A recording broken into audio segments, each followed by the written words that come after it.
चुनावी मौसम है, दूसरे चरण का मतदान जारी है और दिन है वैलेंटाइंस का।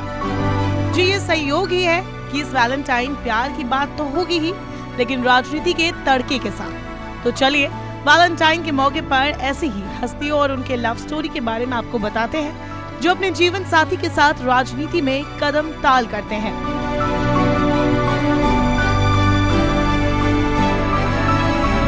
तो पहला नाम है सपा प्रमुख अखिलेश यादव और उनकी पत्नी डिम्पल का।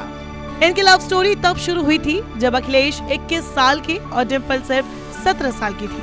दोनों की मुलाकात एक दोस्त के घर पर हुई थी। डिम्पल लखनऊ यूनिवर्सिटी से कॉमर्स की पढ़ाई कर रही थी और अखिलेश ऑस्ट्रेलिया से इंजीनियरिंग में मास्टर्स की डिग्री के लिए जाने की तैयारी कर रहे थे। पढ़ाई के लिए सिडनी जाने के बाद भी अखिलेश हमेशा डिम्पल के कांटेक्ट में रहे। अखिलेश वहां से डिम्पल के लिए लव लेटर और ग्रीटिंग कार्ड भेजते थे। ये सिलसिला करीब 4 साल तक चला। जब अखिलेश पढ़ाई पूरी करके वापस लौटे तब तक उन्होंने शादी का मन पूरी तरह से बना लिया था। हालांकि मुलायम सिंह यादव इस रिश्ते के लिए तैयार नहीं थे, लेकिन अखिलेश भी डिम्पल से शादी करने पर अड़े हुए थे। आखिरकार बहुत सोच विचार के बाद मुलायम सिंह शादी के लिए राजी हो गए। डिम्पल का परिवार आर्मी बैकग्राउंड से है, पिता कर्नल थे और डिम्पल का परिवार उनके फैसले के साथ था। फिर 24 नवंबर 1999 को अखिलेश और डिम्पल की शादी हो गई। अब अखिलेश की राजनीति में सभी महत्वपूर्ण कामकाज डिम्पल ही संभालती है। वह अखिलेश के पिता मुलायम सिंह यादव ने खुद साधना गुप्ता से प्रेम विवाह किया था। उनके छोटे बेटे प्रतीक भी स्कूल टाइम में अपर्णा को दिल दे बैठे थे। अपर्णा उनके स्कूल में नहीं पढ़ती थी, लेकिन स्कूल फंक्शंस में उनकी मुलाकातें होती रहती थी। शुरुआती दिनों की बात है, एक दोस्त की बर्थडे पार्टी में प्रतीक ने पहली बार अपर्णा का ईमेल एड्रेस लिया था। अपर्णा उस वक्त ये नहीं जानती थी कि प्रतीक मुलायम के बेटे हैं और अपर्णा ने उन्हें मेल एड्रेस दिया।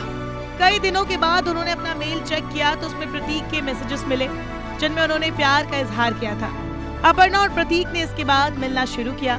8 साल की मुलाकातों के बाद दोनों की 2011 में सगाई हुई और 2012 में दोनों शादी के बंधन में बन गए। यादव परिवार के करीबी बताते हैं कि मुलायम ने अखिलेश प्रतीक के बीच एक समझौता कराया था कि प्रतीक बिजनेस संभालेंगे और अखिलेश राजनीति। हालांकि प्रतीक खुद तो कभी पॉलिटिक्स में नहीं आए, लेकिन उन्होंने अपर्णा को राजनीति में आने से नहीं रोका, बल्कि हमेशा ही उन्होंने अपर्णा को सपोर्ट किया।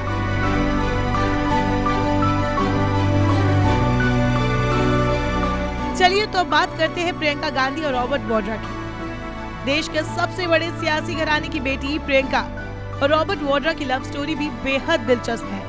ब्रिटिश स्कूल में पढ़ाई के दौरान रॉबर्ट को लगता था कि प्रियंका उनमें दिलचस्पी रखती है। दोनों के बीच बातचीत होने लगी और प्रियंका की सादगी पर रॉबर्ट का दिल आ गया। प्रियंका ने एक इंटरव्यू में बताया था कि जब वो रॉबर्ट से पहली बार मिली थी तो सिर्फ 13 साल की थी। वो उनसे वैसे ही मिलते थे जैसे दूसरे दोस्तों से मिलते थे। ये बात उन्हें पसंद आई। वैसे रॉबर्ट एक बिजनेसमैन फैमिली से संबंध रखते थे, तो उन्हें लेकर परिवार को रॉबर्ट के लिए राजी कर लिया। वहीं दूसरी तरफ रॉबर्ट के पिता भी इस रिश्ते से खुश नहीं थे, लेकिन बाद में वो भी मान गए और 18 फरवरी 1997 में प्रियंका और रॉबर्ट शादी के बंधन में बन गए। कहा जाता है कि प्रियंका को राजनीति में लाने वाले रॉबर्ट वाड्रा ही है।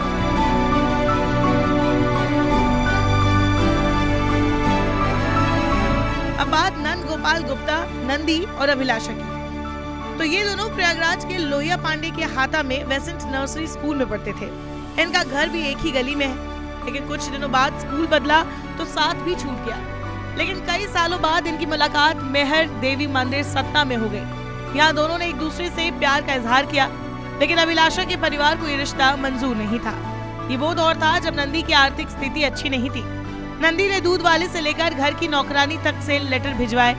इसके बाद अभिलाषा के पिता ने उन्हें जबलपुर भेज दिया, जिसके बाद नंदी भी जबलपुर पहुंच गए और जबलपुर कॉफी हाउस में किसी तरह मजिस्ट्रेट को बुलाकर कोर्ट मैरिज की। इस दौरान अभिलाषा के पिता ने उन्हें इलाहाबाद, जो कि अब प्रयागराज हो गया, वापस बुलाकर उनकी दूसरी जगह शादी की तैयारी करने लगे। इसी बीच अभिलाषा अपने पेरेंट्स को बिना बताए घर से निकल आई और नंदी के साथ कार से विंध्याचल मंदिर पहुंची।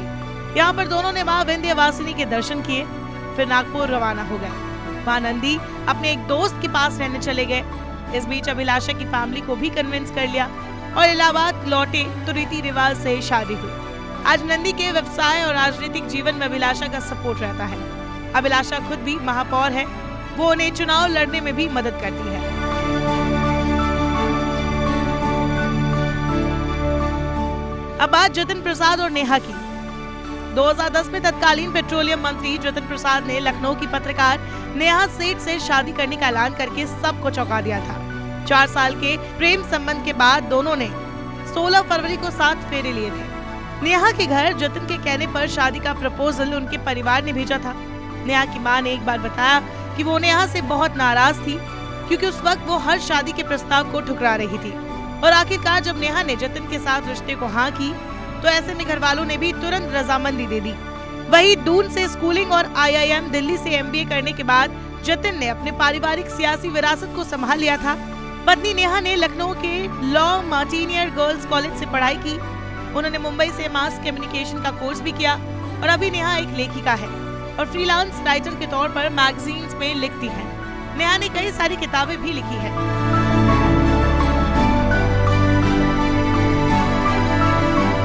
तो चलिए अब बात कर लेते हैं मोहसिन रजा और फौजिया की। तो यूपी के कैबिनेट मंत्री मोहसिन रजा क्रिकेटर से पॉलिटिशियन बने थे।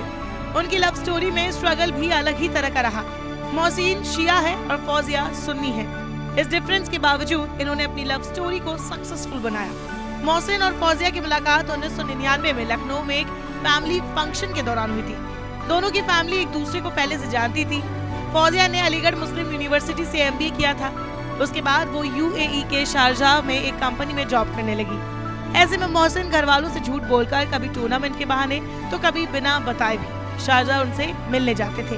फौजिया के घर वालों को मोहसिन के शिया होने पर ऐतराज था।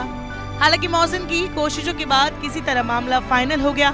2 साल के अफेयर के बाद उन्होंने शिया और सुन्नी दोनों रीति रिवाजों से निकाह किया, जिसमें से एक निकाह उन्होंने शारजाह में किया था।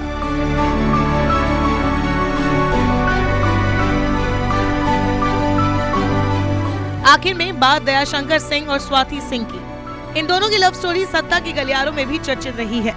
झारखंड के बोकारो से ताल्लुक रखने वाली स्वाति सिंह लखनऊ यूनिवर्सिटी से पढ़ाई कर रही थी। दयाशंकर ABVP के साथ छात्र राजनीति में बहुत ज्यादा सक्रिय थे। उनके भाषण सुनने के लिए छात्रों की भीड़ जुटती थी। बताते हैं कि स्वाति को दयाशंकर के बोलने का तरीका बेहद पसंद था। उनकी प्रेम कहानी बहुत जल्द कैंपस में फैल गई। स्वाति खुद भी छात्र जीवन से राजनीति में सक्रिय रही थी। इस बीच दोनों के परिवारों की रजामंदी हुई तो स्वाति और दयाशंकर ने 18 मई 2001 में शादी कर ली। हालांकि यूपी चुनाव में टिकट को लेकर पति पत्नी के बीच तकरार की खबरें भी थी, क्योंकि दोनों एक ही BJP से टिकट की मांग कर रहे थे।